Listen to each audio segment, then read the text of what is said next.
بینەران و بیسەرانی خۆشەویست سڵاوتان لێبێ لە بەرنمەیەکی دیکەی پەنجەمەوە لەگەڵێەوەی خۆشەویست داین. لە بەرنمەیەم جارەشدا درێژە بە گفتوگۆکەمان دەدەین لەگەڵ کاکشار ئورەمار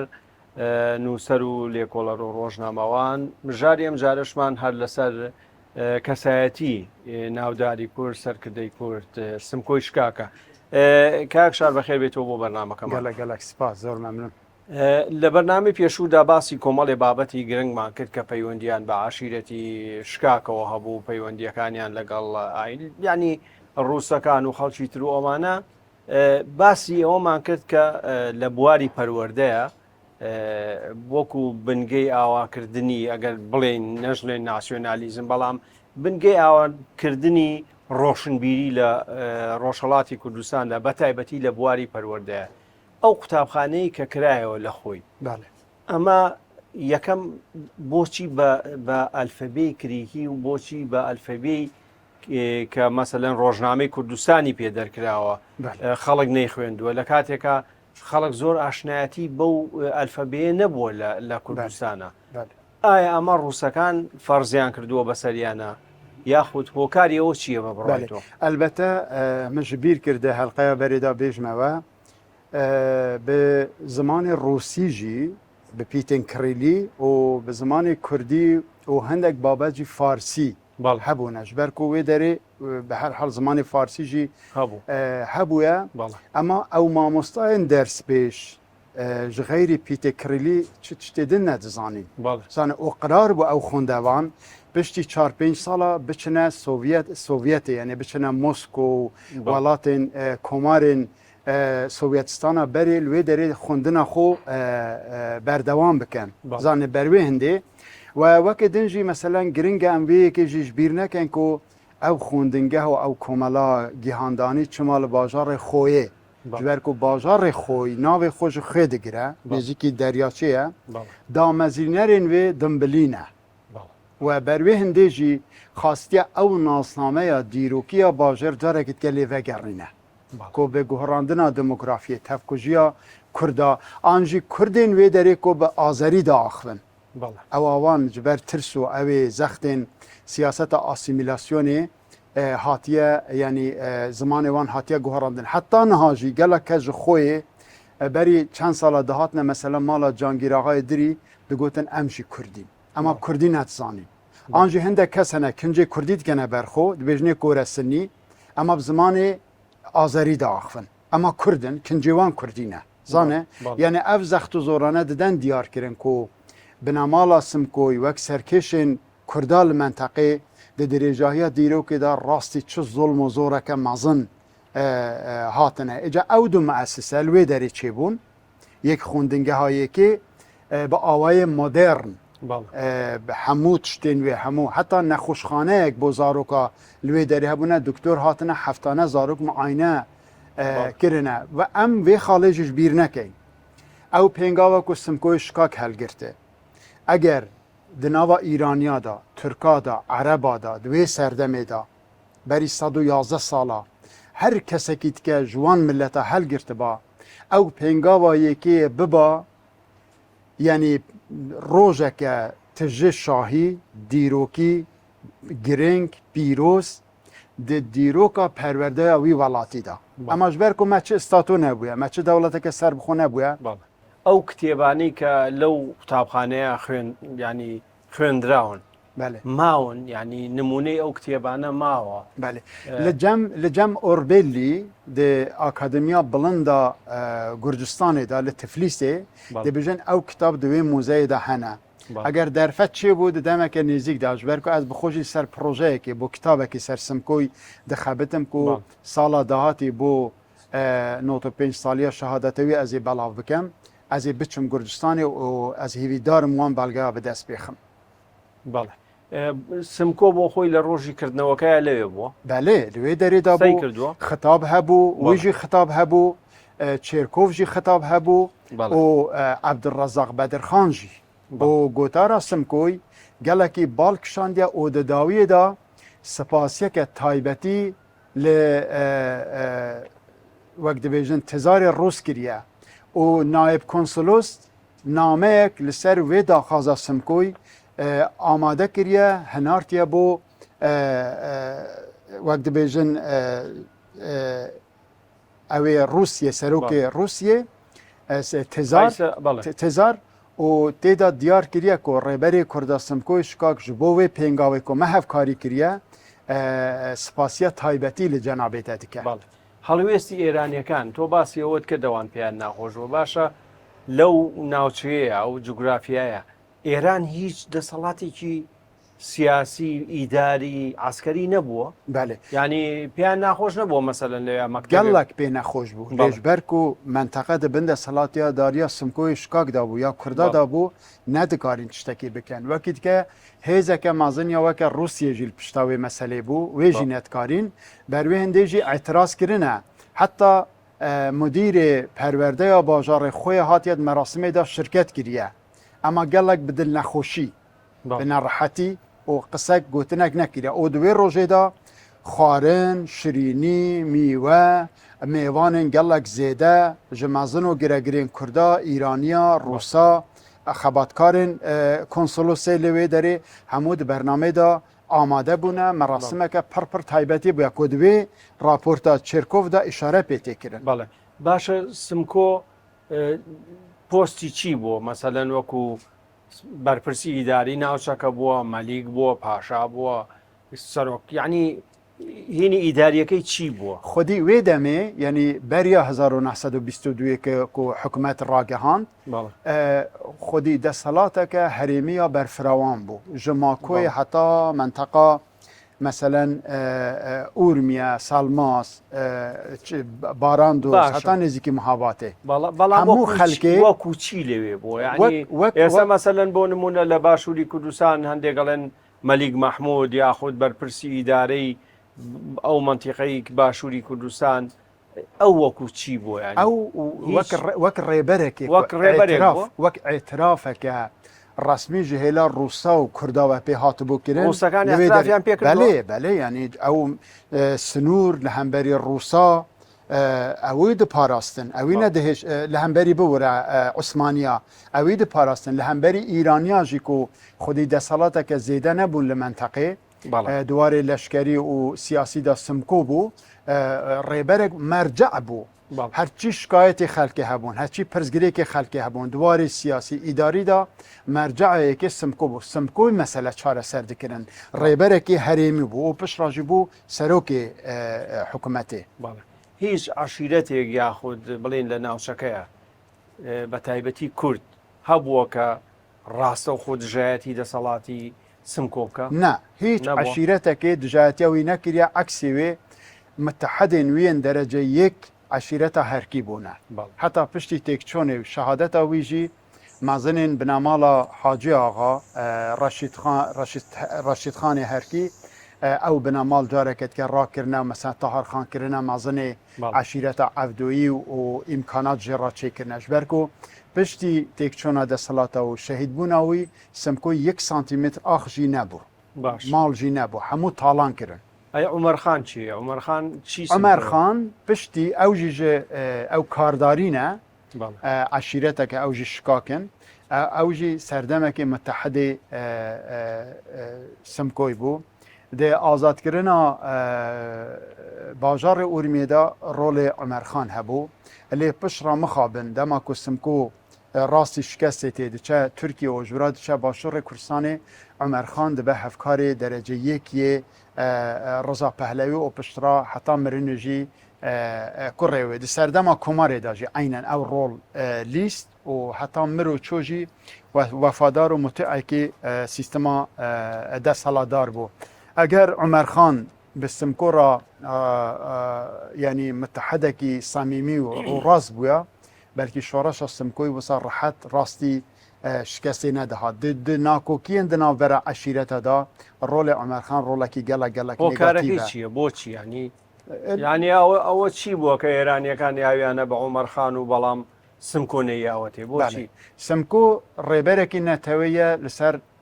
خەتێ دۆزا کوردستانەیە عومەرخان سمکۆی تم دگوتێ ئەمێ تۆ وەک ڕیڤایی سیاسەتێت کە جار لە بەرێ منی جار لە بەرێ وانی و اگر از نمینم هنگی توی قدری من بزانه ذاتن دم سمکوجی شهید کردن عمر خان گفت ایدی آمد چو قدر و قیمت ذاتن ایدی پشت اینگیش کت زندانا و گرتنا و چه قدر و قیمت وی نما زۆر جار سمکۆ پیاوێکی زبردەست و ئازا بووە بله ئەوانەی بەرهەڵستیان کردووە لە ناوی بردوون بۆچی عومەرخانی لە ناو نەبرد نەیتوانیوە دەیتوانی ئەو کارە بکەتم بەڵام ئەو کارەی نەکردووە چونکە کۆنفدراسیۆنی عشایر هەبوون عومەرخانیش هێزێکی گەورەی عشایری لە پشت بوو و عومەرخان ینی وەزیفەی بە عومەرخان سپارد بوو کردبوو بە حاکمی شاری ورمێ باش ئامر هێزێکی لەشکەری بوو کەواتە توانین بڵێن یانی و خیانەتی کرد لە سمکۆ بەێ خیانەتە ینی ئەم دکارین ڕەحەت بێژین خیانەت لە سمکۆی کرد و حتا سەردەما کۆمارە کوردستانێداژی زۆرترین نامەیەک و وەفاداریەک و بۆ شای ئیرانی شاندنە بڕێیا کوڕێخۆ عومەرخانە و دەما کۆمارژی بربتێکبوونێ بەدچە زوو بەدگەڕە منتەقاخۆ و وەفاداریە خۆش تەهرانی ڕادیسا ڕادگەهینە شەرت و مەرجی نوێ دەمێژی وها بوون ینی عشیرەت سەرۆک عشیرەت لە گۆر بەرژەوەندیان خۆیان ڕۆژێ تەفگەر دەکردن کەسێکی وەکە سمکۆی سەری خۆ لە هەمبەری دەوڵەتێ ئەگەر بتەواندا ئەو ژێت کاری بۆ بمینە و ئەو ڕێژی دانێ ئەمە دیسا نەکاری زۆڵمە زۆری قبول بکە مەسەلا نەتەوەیش سەرێوی دەرنەکەت چکل 26 1926 مذاکرە چێبوون ناوبەرە هەردوو ئالیا هات لە سەلماسی ڕنشت لە دیسا بە 1500 سوارên شکاک و هێڕشکردنە سەر بارگەهên لەشکەریên باژارê سەلماسê lê xiyانeta aliyê eşîretê Emerxan bû sebeb nakokê nav eşîreta rastî şikestê bixwetin. Êdî ew bû derbider bû heta 1930. باشە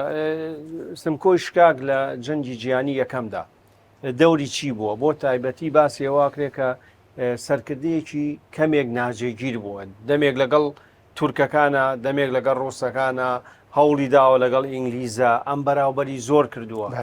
بۆچی ینی کە لەگەڵ ڕووسەکانە پەیوەندێکی باشی هەبووە و ینی ئاعترافیان پێکردووە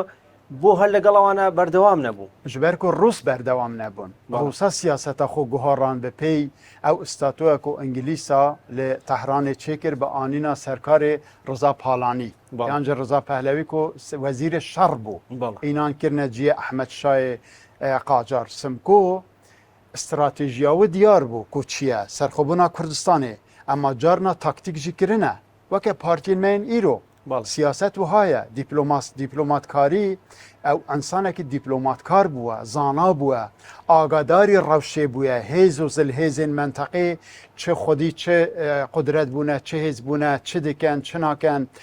stratejî wan çi ne ew jî bi pêy wê hêza xwe ya dest dabûye li gel wan siyaset kiriye ema muhîm yani ew armanca xwe ji dest nedaye ji bîr nekiriye li gel Turka jî bi şertekê ku li dijî İraniya xebatê bikin peywendî kiriye wekî partiyên me yên îro zanî to waz partî robêne basî ew kate bikin yanî xwe ew kate meselen bo nimûne diyara mesele simkoniye Şê Mehmûda komeleka siyasî tirin barzaniyەکان falan ئەتاتورک لەوێ زۆر شتەکە مەسەلەن ئێرانیەکان بە قازانجی خۆیان زۆر شتەکەن ینی بەڵام کورد ناتوانێت سوود لەو دەرفەت و هەلومەرجانەی کە هەیە هەموو کورد نکارن بەلکو بنێر مەسەلەن تا تشتێکی خۆش ئانی بیرا من وێ دەمێ سێ کوچەین کوردستانێدا سێ سەرهەڵدان هەبوون ئەگەر وانە هەفگرتنێک چێکردبان دناوبەرە خۆدا بێتر ji Kemal Atatürk و Rıza Pehlevi karî bûn Kurda bigihîne armanca xwe li Bakurê Kurdistanê Şêx Seîd li Başûrê Kurdistanê Şêx Mehmûd û pişra Şêx Ehmedê Barzanî û li Rojhilatê Kurdistanê jî Simkoyê Şikak û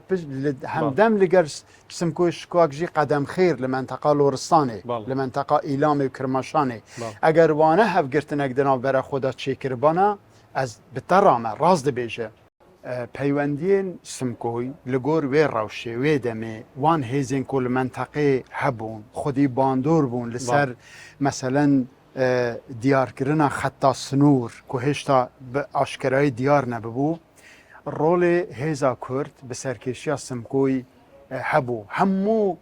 zilhêzên mezin dixwastin ji hêza we sûdê bistînin ew jî bo doza Kurda dixwast sûdê ji wan bistîne û siyaseta wan ya zelal ya şefaf derheqa pirsa Kurd بزانی به لی داویه جی دما دزانی کو درول گل وی دکن واز لوان دینا جوان دور دکت و ندخواست مثلا بکوه داوکا سیاست آوان دیپلۆماسی زانی وەسم کۆ دیپلۆمات کار بووە دیپلۆماتکار بووە بله گەلک یعنی بەرکو مثلا خوندناوە لەسەر جوواکە کورداژی زێدە بووە دەماکو ئینگلیسی دەبێژنێ وەرە مثلا لێ دەرێل بە هەر کرد ماڵا یەک ئاغایên گەردیا ئێدمۆنس وی دەبینە 1922 دبیجه امی برایت احمد آقای بکینه حاکم بهدینان سایتهای جی امی بکینه قایم مقام رواندز و آنجی نظام حریره و امی هندک هفکاریا مادی جی بدینه تا دبیجه وان هفکاریا وان تشتا بردن ام نهاتینه ایره با حاکمیت جی سیاست و در حقا کردادا چیه هن اوان ها او پیمانان همو چه دبن هن کردستان چلی بکن سرخوبونا کردستان قبول دکن آن نه وقتا قبول ناکن به هیوی دبه دبیجه تتخاذه از عالیه مادی ده هفکاریا و بکن ما بقاسی کو لازم به پره و زیر و امکانات هنه بروی هنده جی وقتا انگلیس تشتکی نادنه دسته او وینه بالکشه هیا کو هفدیتنی چه دکن دما به امید دبه نوبروی سایته های جی خراب دبه زانه چونکه انگلیس دخواستن سمکوی بر به بغداد بکشینن سرکود بکن یعنی بیدنگ بکن لوی داره به شیوه گجه شیوه او قدره کو بو شیخ خزعل عرب لخوزستان لإیران چه کرن پشتی کو هندک باوریاوتی کو انگلیسی تشتکی چه بکن ل 28 مانگای 1923 نامه که بو شیخ محمود دنویسه دبیجه از دخوازم بیم هندک خبرین روشالات کردستانی بو تبینم و لسر تکلین ما به انگلیس را ام چوا سیاست بکن ام هندک آلوگور بکن به هفره هفدیتنا باشه جا من حەزەکەم ئەوە وەکو بابەتێکی تایبەت لەسەر چوونی ئەو بۆ سلێمانی و لەگەڵ شێ مەحموود ئەوانە بەڵام فقط تشتکی بیجم یعنی دوی دریدا رخنه لە کورداژی دکه بەڵێ دبیجه هر کس دخوازم ما بخو بکار بینه وک میمونا بخو برقصینه وک بتایبت انگلیس لیج هر کسی زیدتر کرد بوی کو د خرابن مزناتیه کو دو قبول ناکن عشیرتینی برنادن گرگرین کردا مزناتیه هفدو قبول ناکن دما تو خودی حاکم وک میشن دورا هنگویل دورا تنه اوانه لگلک مجلس خدا لسلیمانی جا دبیجه لبراج دبیجه دما تو بتنه کس دورا تنین دبیجه بدبختی کردا اوه یعنی گلک خوندنه که کور لسر ناساندنا جواکا کردا هیزا عشیرت اری هبوه بله ئەی ڕووسەکان سمکۆیان دەستگیر کردووە قەت گیراوە لەلایەن بله بۆچی یانی ئەو کاریەوە چێ جبر کو خواستنه وی به بو برجواندین خوب کار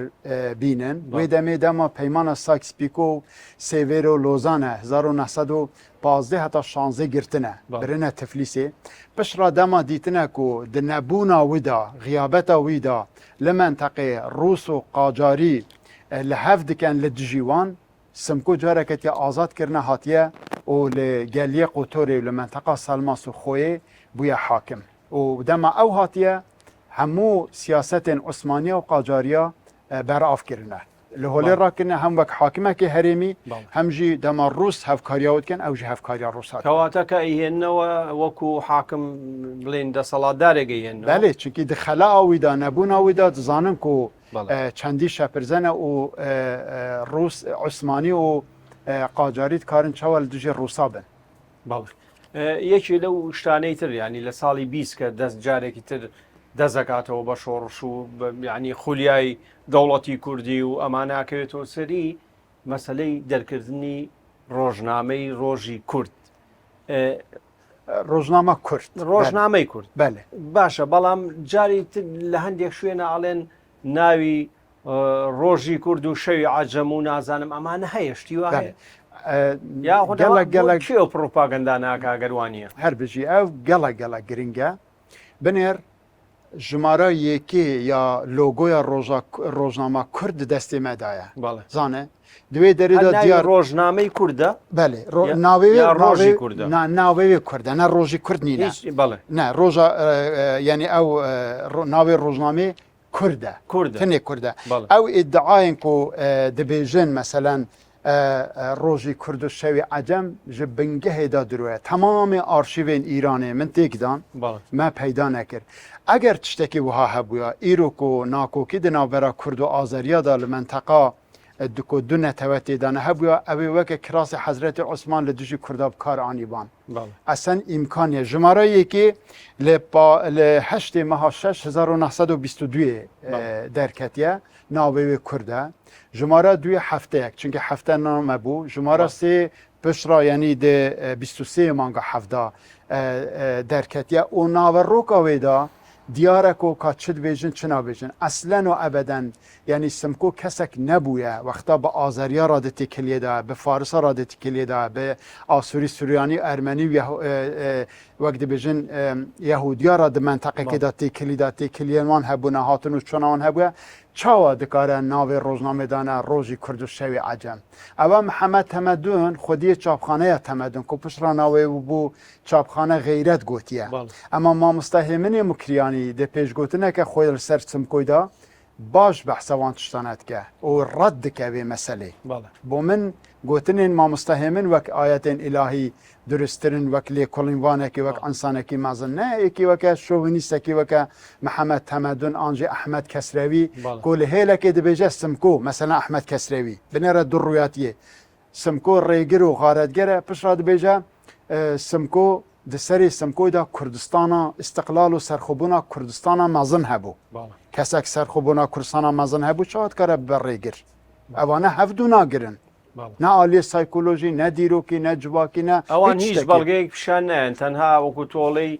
هەستێکی ناسیۆنالیستی و شۆڤینیەوە bi hemû jî heta serleşkerên wan ku bîranên xwe nivîsandine îstisna hindek kesên weke Erfe an jî Erşe Miqedem serleşker Miqedem ewane dibêjin Simko mirovekî wiha bû dema ku Simko li dijî Osmaniya li menteqa Qotorê sinûrên Îranê diparastin Simko wek dibêjin xwedî nav û îraniyekî esîl û welat Parîz û wekû dike dibêjinê serdarê Nusret ev navane didenê dema tê behsa serxwebûn û heq û hiqûqê mafê gelê Kurd dike dibe rêgir û diz û xaretger aha di wan belgeyên rojname û ragihandinê Îranê wê demê de dema em dideyne berhev em di rûyatiya wan û استراتêjiya Simko dîplomaskariya Simko rêberetiya Simko bo doza Kurda لە ڕۆژنامەی کووردا قسەی سمکۆی تایە belê meselen di wê derê da behs dike di gotarekê da dibêje hûn behsa me dikin me wek çete bi nav dikin lê ka cadde ka xwendinge ka medrese ka avedanî ka tiştên ku hûn we bo Kurda çêkirine xeyrî talan û kuştinê û malwêraniyê û meselen zulmeke mizaef di warê avedaniyê li Kurdistanê we çi daye me xeyrî kuştina rêberên Kurda we çi daye me xeyrî teşwîqkirina hindek meselen Ermenî û Asûriya ku li dijî me destkeftê me rabin we teşwîqkirine îmkana danê we çi daye me û di wê gotara dûr û dirêj da behsa gelek tişta dike û ew di ji mara sê ya rojnama Kurd de heye زۆر باشە پشوێگەین و دوای درێژە بە قسەکانمان دووبارە سڵاو بە ڕێزان درێژە بە پەنجەمۆرە دێن لەگەڵ ڕۆژنامەوان و لێکۆڵان کاکشار ئۆرەمات کاکشار وەڵاویستمەوەش بۆ ڕاستکەمەوە من تۆ ئەوەندە شت نووسیوە لەسەر شکاک و ئەمانە من وەمەزانی تۆ شکاچی بەڵام فەرناکە ئەم هەموو کوردین گەلک شکاک jî dibêjin tu ji me şikakterê berkute nasnameya serhildana Simkoyê şikak bû me baştir aşkira kir bi rastî di vî warî da jî hem wek malbat hem ez bi xwe gelek cara hat me tehdîtkirin û zextên giran li me çêbûne lê ez serbilindim ku li ser destê me karê me û bi taybet di serdema me TVOP da me karî gelek belge û got û bêj û hevpeyvîn û bi hemû salên bîraniya şehadeta Simkoyê da belav bikin û îro li ser karê me bi taybet ciwanên Kurd baştir dizanin Simkoyê şikakiye û ew bernameya we jî yê zêdetir bibe hevkar ji ber ku cara yêkê ye di ragihandina Kurdî da bernameyeke wiha dem dirêj li ser serhildana Simkoyê şikak û kesatî û destkeftên wî ji hêla te ve kak Kawetê pêşkêş kirin. مەمنون سپاس دەکەم کاک شارجان ئەگەر باسی شتێکی دیرۆکی هەیە ئێمە باسمان کرد کە کورد پێشەوەی میسیونێرەکان بێن لەگەڵ ئاسووری و ئەرمەنی و هەموو ئەو دینانەی کە لەو ناوەیە بوون بەوەکو براژیاون و هیچ کێشەیەکیان نەبوو. شتێکی مێژووی هەیە کە زۆری لەسەر وتراوە تەنانەت مێژونووسانی کورد ئەرمەنی ئاسووری هی خەڵکی تری ئەوروپی ئەمانە لەسەر کوشتنی مارشەمۆن. ئەم ناکۆکیانە چی بوون؟ یەکەم مارشەمۆن کێیە؟ بۆچی لەگەڵ سمکۆ دانیشت؟ هۆکاری چییە؟ یعنی ئەیانویست چی بکەن؟ دەوریان چی بووە؟ بۆچی هانیانەدان بە دژی کورد و بە تایبەتی ئاسووریەکانیان هانەدا ئەیانویست لەمەیە چی بەدەست بێنن؟ مارشیمۆن ڕێبەرێکی ئۆلیە ئاسووریên باکوڕی کوردستانەیەک و ساڵن 1915 پشتی قەتلعاما ئەرمەنی و ئاسووریا ji wê derê tê menteqa Urmiye û di wê demê da Simko bi hêza eşîret û konfederasyona ku çêkirbû nêva axa Rojhilatê Kurdistanê heta banê ji destê dewleta navendiya Îranê derxiste bû. Rejîm jî hêdî hêdî ber bi guhorandinê ve diçû, qacariya hêdî hêdî ciyê xwe didane pehleviya, şerekî giran li dijî Kurda hebû. Simko di oca qudreta xwe da bû dema ku hezaran Asûrî ji Hekariyê, ji menteqa Wanê, ji Botanê hatin û li wê derê yek car hejmara Asûriya ku kêm bû li Urmiye û li menteqê yek car bû sê çar qat. Yani nêzîkî meselen hezaran hezar kes. O vane hatin 1917 meramnameyek nivîsandin dibin bandora wan misyonêrên biyanî da û tê da diyar kirin ku em dixwazin ji Musilê heta Rewandiz û heta Hekarî û heta Urmiye û Mako û Selmasê hikûmeteka Asûriya durist bikin. Wane hêz dane Marşîmon. Hêza Marşîmon jî gelek zêde bû, artêşek çêkirin, artêşeke modern û artêşeke milîşayî û wane dest bi zulm û zorê li dijî Kurda û Azeriya li menteqê kirin. Her wiha dema li Hekariyê derbas bûn hatin li menteqa Mirgever û Tirgever û Somayê derbas bûn li ser rêya xwe dest bi talankirina milk û malê Kurda wêrankirina gundên Kurda. Belê yani netinê li Rojhilatê Kurdistanê li menteqa Mûşê jî sebebeke ku hindek Kurda beşdarî di qetlama Ermeniya dikir ewan berî hêrîş kire ser gundên Kurda. Ewan gundên Kurda wêran kirin, şawitandin, qetlama Kurda rakir û wê derê da bi hevkariya Rûsa li Bakurê Kurdistanê li wê derê dîsa bi hevkariya Rûsa û bi taybet ew misyonêra û xastin li wê derê bo wan hikûmeteke çêkin ku hikûmet û desthelata me'nevî yani herêmî coğrafyayî jî destê Simkoy da. Simkoy digote Rûsa û digote Ingîlîsa hûn çima bi me re narûnin em vê derê Kurdistan e. Piraniya coğrafya nüfus Kurdin û Asûriya nehatin bi Kurda ra rûn nexarê. Berê bi Rûsa û Ingîlîsa ra rûdinişin heta bi misyonêrên Fransî ra pişra dihatin dema bi Simkoy ra jê dirûdiniştin carna emir pê dikirin. Yani dixwastin daxwazên xwe bi wan bide neqebûl kirin. Êca meramnameya Asûrî Sûraniya di arşivê wan da heye. Di wê meramnamê bixwîne ka çawa behsa hikûmetê dikin û ka dijî Kurda çi bikin. Eger Simko nebûya, hikûmetek li wê derê teşkîl biba,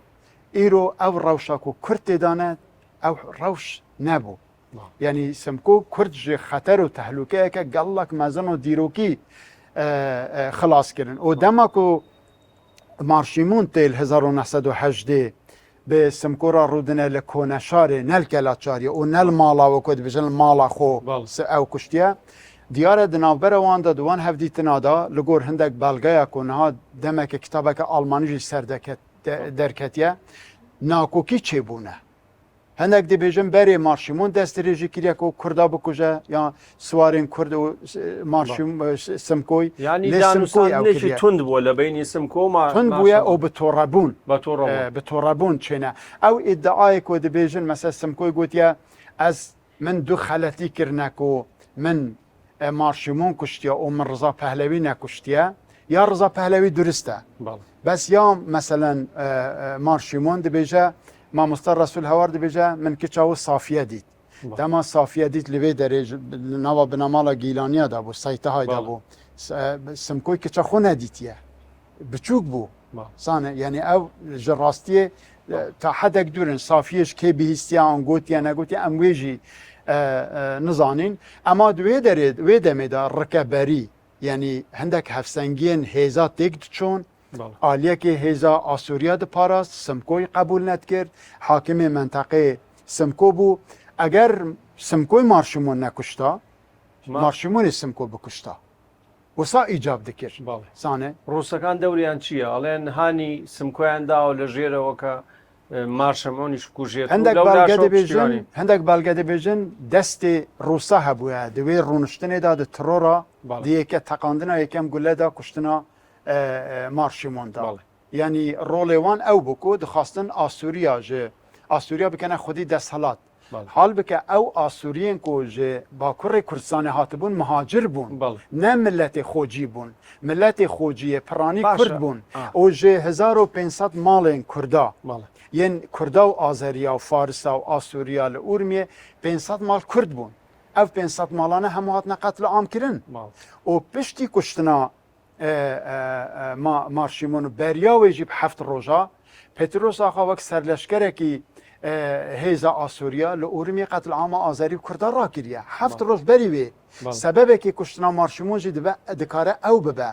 وەکیدی دەستێزیە ناموسی زۆر و زڵمێن ئۆلی دینی مەذهبی و خەلک هەموو هاتیە مراجعاتی سمکۆی کردە باشە بەس تۆ ئەم ئەوەی کە من لە قسەکانی توێ ئەی خوێنمەوە بە شێوەیەک لە شێوەکان تۆ ڕەوایەتیە دەی بە کوشتنی مارشەمۆن بەڵام هەندێک لێکۆڵەری تر هەندێک مێژنووسی گەورەی وەکو کەمال مەسەروانە جگەلەوەی کە خۆشەویستی خۆی بۆ سمکۆ دەرەبڕێ بەڵام ئەڵێ ئەمە پەڵەیەکی ڕەشە بە مێژووی کردەوە ئەمە لەسەر ئەمە تۆڵێکی تو دزانێ سمکۆ نەهاتیە لیدەرێکی کووردا بکوژە یەک کوشتێک و ڕێبەرێکی ئۆلیە هاتیە خاستیە هەژمۆنیە خۆ لە منتەقا و سمکۆ تێدا حاکمە ئورمیە پایتەختەویە بەسەردا بسەپینە ئەگەر مارشیمۆن سیاست زانی با شبر کو ڕێبەرێکی دینی با ئێکە وە نەدەکرد و کووردا هەرتم ji ئاسووریا dibin xاڵ و خارزا ئاسوورین هاژش مەڕا dibin xاڵên me ئەم خاڵ و خارزانە çi care ev trajediye çê nedimin lê piştî کەواتە ناچار بن خاڵی خۆمان کوژ berê yanî ne yanî kuştin hoye mesela siyasetê rehm û nizanim kuştin û ewane hinek yanî normalin îro jî berdewamin piştî kuştina مارشیمون ئاسووریا چ kirin çi bi serê bina mala simkoy înan meselen durêya dayikawî girtin bi du hespa ling û destê wê girêdan şeq kirin û bi hezaran nêzîkî 6000 kesa dikin ew goristan niha jî nêzîk gela çariyê maye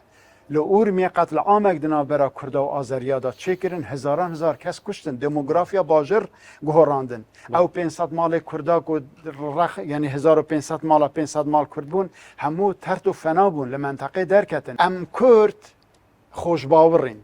em tiştê xelkê zû bawer dikin ema xwendina me analîza me li ser xebat û kar û xizmeta rêber û lîderên me یا یعنی ضعیفە لایەنێکی تری گرنگی مێژووی سمکۆ ئەوەیە کە سەردانی سلێمانیەکە یەکەم بۆچی ئەم بڕیارەیدا ئایا ئینگلیزەکان ئاگادار بن چونکە ئەگەر ئاگادار نەبن خۆ ناکرێت بەو هێزەوە بچێتە ناو سلێمانی و ئەو پێشوازیە گەورەی لێ بکرێت و لە سەرەتاوە لەگەڵ شێ مەحموودا کۆمەڵێک بابەتی گرنگیان باس کردووە مەسەلەی کردووانە بەڵام دوایی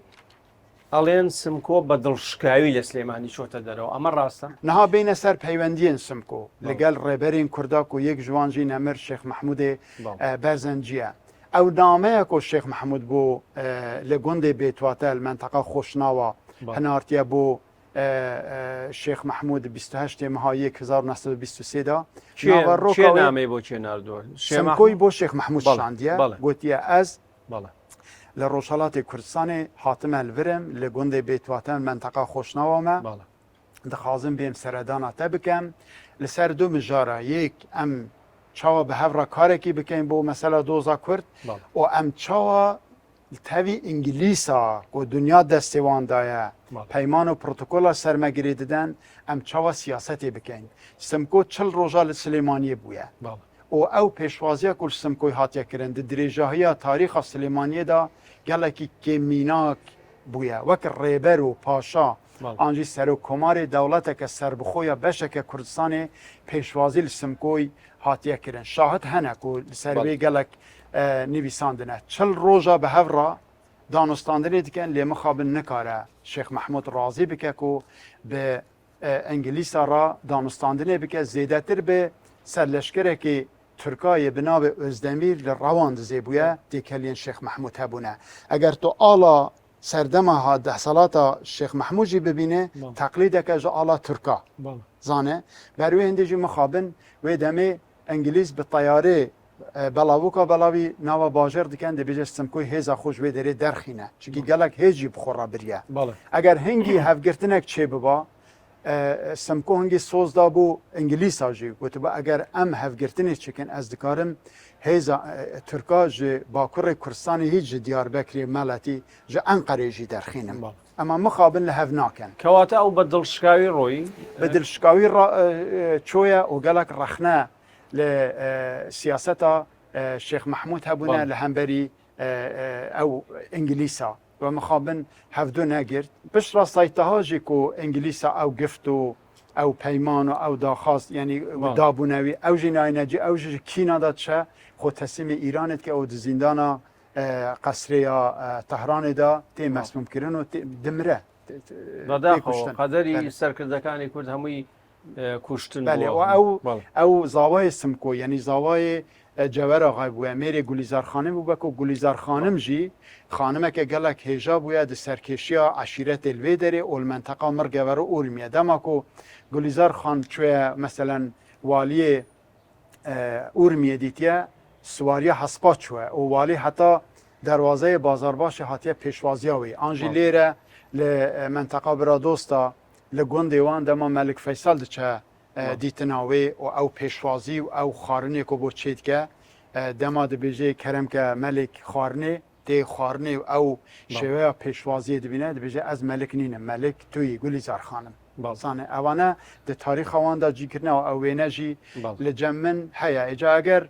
در فتح به ام بحثا ولا من شهید بونا سمکوجی گرنگه دوشتی گرنگه بلان با کورتی کاتکش من خریکه کورتاییه یکم هرچند شتێکی کۆڵێن نەگەتیفە بەڵام پێم وابێت تۆ هەندێک سەرچاوت هەیە بۆ ڕاستکردنەوەی هەندێک شتی مێژووی بەڵام ئەگەر بتوانین بە کورتی قسەی لەسەرکەن یەکەم ئەوەی کە ڕاستە سوپاکەی سمکۆ یەکەم ئەوەی کە ئاڵێن گەیشتۆتە 10,000 کەس بەڵام لە کاتی بڵێن کۆچی دووە شەیدکردنەکەیە کەم بۆتەوە و دەسەڵاتی ئەوەندە نەماوە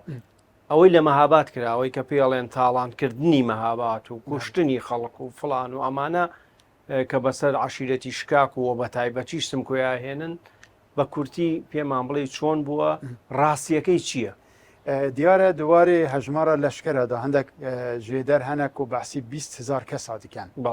دەماڵ 1922 دەسەڵات پێکانیە لە گۆر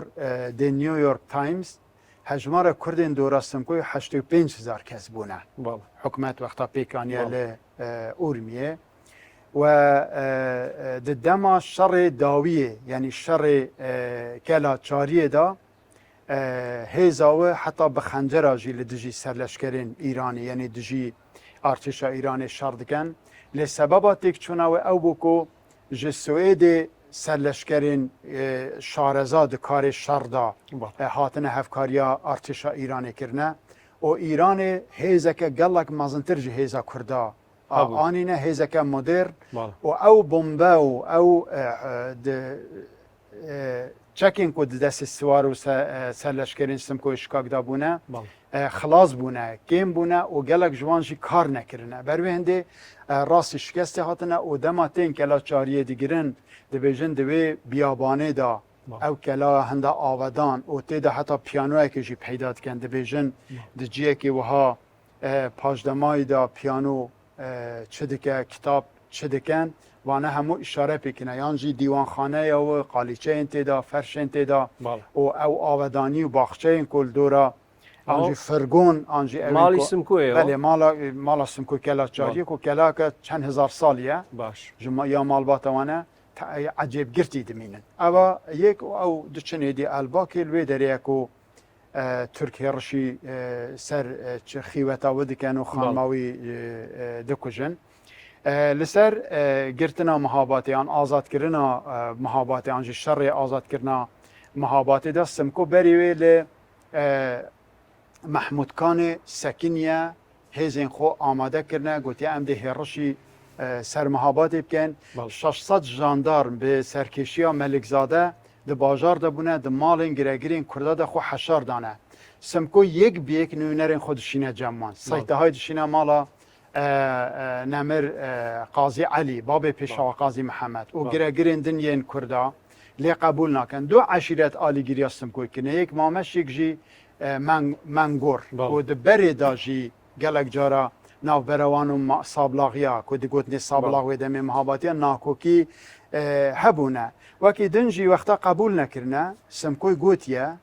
يعني يعني او بالريالي داو كمهابات بقري اري يعني حتى ادعاها يكو خاصيه مهابات بك پایتخت السلاداريا خود چونكه نفوس یک دسته همو کردن اما هندك مهاباتي بدمار گرجي چاوش كاكك يبي باجار ما ام صوراني مثلا او تشتانه جهبونه زانه يه مثلا بقربن كنترول اخو افجي هب قبول نکنه لی دما وصايه تا چما جاندارمن ایرانی پاراستنه تا چما امکانات دانه بروی هندیجی پشتی کو باجر دیگره وان 600 جاندارما دکوژن شاروانین کرد ملکزاده اسیر دیگره ناکوجه لی آلا ایران دیده دست بجه هر جارکت که نه سر و آخه جارکت به ام بخود تکوشی و هنگیجی وان گرگرو مازنین کردای المحابات تنبیه دیگه ادی به شیوه خو لی کسین کو راستی خساره بونه لگور گوتنا ما مصطفی عبیدالله ایوبیان و محمد ترجانی زاده همو خساروان و دیگرینه ادی آنتی پروپاگاندا جی پرن از نکارم لسر گوتنا کسی که کوچه و کولانا مثلا بیجن ولا نزا خاصیه ناموس و کرامت کرده تشتی وهاد ریباز سمکوی شکاک دا نبوید کواتا با کورتی اشارت با شهیدبونی سمکو بدین و چون کەوتە تەڵەی ئێرانیەکان بله یعنی گەلک زن ئێجا تیمور خانێک هەبووە و ددەما شەڕدا کەتێ دەستی ئیرانیە قورعانێکی ددەنێ ئیمزا دکەن و نامەیەکی لە گۆر داخوازین کو هەنە ددەنە تیمورخان دشینە جەم سمکۆی شکاک و سمکۆ داویە بە چەندین هەفدیتن ئاڕا ڕازی دەبەک و بچە شنۆی هەفتۆ ببینن شێخ ئەحمەدی بارزانی دەما و سمکۆ بڕێدکەوە چند سوارین خودشینه پیک و نهیلن بچه ده بجه تا بکوژن حیله لی ناگهنه اما 200 سوارین خیلانی هرکی شکاک لگل سمکوی شکاک دانه دما دوچن وی داره که حسن مقدم ببینن سرلشکر نوروزی پیشوازیا ویدی که لی دیار خاپاندن بوید چندین جاره کشان در وی باجر که تلکه بودانن بکوژن و دما تی ناو باجر جی جنک پیشیاو دیگره لی ناو باجر ده بجه سمایل آقا او آوا کو تو دبینی بچه وگره لی تو وناگره رجال تتکم نچه عجمی تا بخاپینن لی هاتیه او دما جاره که دچه در و به حجت او هنده که سرلشکری به ام بچین پیشوازی سرلشکر مقدم سرلشکری کلی ارتشا ایران لی روژاوای ایرانه ده وگر دا کمینه بود داتینن و لی ددنو دکو جن کریوی خسرو دکه او رادبه یعنی به برینداری کو بچه کری خو خلاص که هنگی دکه بر تیره جوان و شهید دکن او نامه و دوربین و کامیره او تشتی گلسم کو اشکاک دا پشرا ام ده ستوی سرلشکر نوروزی دا دبینین او جی تالان کرن او نامه او پروتوکولا کو ناو بروان دا قرار بو به امضا کرن حتی یا سردما کو ل 1926 رضا شاه هات بو سلماسی هفدو دیته بون او سمکوش پشیمان بکور گوت من رضا شاه نکش لی او روزکی من بکجه او پروتوکل همول جم سمکوی بون خورشید آقای هرکیجی که متحده که درجه سمکوی بو لگل چند سرلشکرین دنین ویدمی به نمردی جهیلا دولت ایران و هاتن کشتن او دما کش سمکوی شهید کن جنازه و دبن لسیر روزا لباجار اورمیه لمیدان مرکز باجر داتینن حتی هنگی جی باور ناکن که سمکو سمکۆیە خانمەکەوەی هەبوو دگوتنێ فەخریە خانم ئیقبالی ئازەری بۆ وێتینن دەبێژن کەرەمکە کابۆمە بێژە ئەو سمکۆیە ئانە دەمێکی سمکۆی مار پێوەدایە ئەو تلیاخۆ بڕیە ئەو تلیاخۆ دەبێژە وەختا بەری خۆ دەبێژە ئەرێ سمکۆیە ئەگەر وە کەرامەت و شەرافەت هەبا و بوێ شێوەی سمکۆ شەهید نەدەکرد ئەما سمکۆ بە مریژی هون لێ دەترسن و دەماکو باڵێ دەدا ئەو پەردەی سەر و چاوی سمکۆی ڕادبە ڕووی سمکۆی دیار دەبە هەموو کەسێن دەردۆراوە دەحالێن ژە ترسادا دەبێژن سمکۆ ساخ بوو جارەکەدن و وها پشتی تێکچۆنێژی ماڵباتەوان هەموو دەر بەدەر و ئاوارەی باشوڕی کوردستانی باکوڕی کوردستانی ڕۆژهەڵات و 1 سانتیمتر ئەردێوان یە سمکۆی وەک سەرۆکێکی کوردایی منتەقەیە ئەوە هەبوو ئێجا سمکۆ وەختا ji salmasê gela çariyê û mêrad ve ew qez milkomala ke 300 kîlometr mesafe hene navbera gela çariyê mihabatê da siwarî şikakê mihabata du mehele ew jî feqîr yê çi talan kir ba înaba ev çi îdiayê valan e bêbextîne wê jî bêjim yanî xelkê mihabatê bi dil û can ez nava wan da mezin bûme سمکۆی وەک ڕێبەرێکی کووردا وەک بابێ ناسیۆنالیزما کووردا بە تایبەت چینا ڕەوشەنبیر قبول دکەن ئەوە شعرێن مامۆستا ئەبولحەسەن سەیف القوزات تورجانی زادە ئەحمەد قازی و گەلە کەسی دیژی بەڵگەیان باشن لەسەر وێ مژارێ بەڵێ کاکشار زۆر سپاس دەکەم بەوەی کە بەشدار بوویت و ئەو زانیارە گرنگانەی کە هات بوو لەسەر سەرکردەی کورد سمکۆ لەگەڵ ئێمە وەکو بەکرمانجەڵێ پارڤە کرد گەل لە گەلک سپاس بۆوەژی بۆ ڕووداوی پەنجەمۆر و بڕاستی هەر جارێ مۆهراوێ پەنجەیاوێ وەک دەبێژن ئەو زانیاریە نوێیان کوور بە کەسێکی ڕا لەسەر مژارێکە دیرۆکی بەڵاو دکەن و ئەوژی گەلە گرنگە بۆ دیرۆکامەش بەرک و دژمنە دیرۆکامە نویساندنە بەوی کاری ئەوە دکارە ببە بۆ gelek xwendevana nifşên û serçavek û bên doktora xwe têza xwe li ser wan bernameyên wiha binivîsin û baştir dîroka xwe kesayetî û sembolên xwe naz bikin. Gelek زۆر سپاس هیوای تەندروستێکی باش بۆ خوازم بینەران و بیسەرانی خۆشەویست بەم شێعاتینە کۆتایی پەنجەمۆری ئەم جارەمان کە لەگەڵ کاکشار ئورەمار بوو سپاسی ئەم شوێنە خۆشاکەن کە شوێنێکی کللتوریە قاوەخانەی یوسف یاخود قاوەی یوسف پێکەوە پرۆمۆیل قەیداهات و دەبینین و بەخواتان نەسپێرم پاژناوەکەت کەمێک جیاوازە من ئەوایە بە مستەمر ڕابووە سامایە بەرامبەر برا گەورەکەم چی شاری سلەیمانی شوێنی کەوتە بوو شێ مەحموودیان زۆر خۆشەویست شێ مەحموود زۆر جەری بوو حتا حەونی وەشە و خەریک بوون دە 12 بەیانیان تەبع کرد چووی ماڵی محافزە داوەتە بەردبەر ئەچوون تەختە و دار و بەردەکەم پاڵگە کردەوە لە جیاتی ئەوەی لەگەڵ کوڕێکە قۆڵ بکەم بە قۆڵیا و لە ساحەکە هات و چۆ بکەم ئەبەت کوڕ هەرنەی وێرا بێ بەلا پەیوەندی خۆشەویستیتان هەبووە لەگەڵ مامۆستا ئەحمەد سالار ئێستاش خۆشمەوێت